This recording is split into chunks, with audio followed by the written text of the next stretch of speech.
എന്താ ദുഃഖിച്ചിരിക്കുന്നത്? നിങ്ങളെ കുറിച്ച് ഓർക്കുമ്പോൾ എനിക്ക് ദുഃഖമുണ്ട്.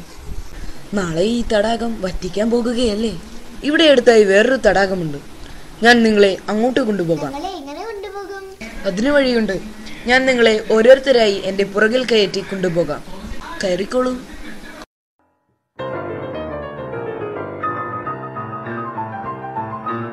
അടുത്തയാൾ കയറിക്കോളൂ.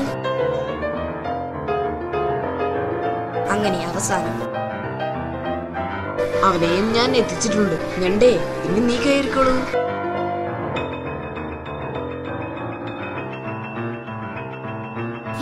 മീൻമുള്ളുകൾ, ഇവ ഞങ്ങളെ ചതിക്കുകയായിരുന്നല്ലേ? എന്റെ കഴുത്ത്. വിശ്വസിക്കുന്നവരെ ചതിക്കരുത്.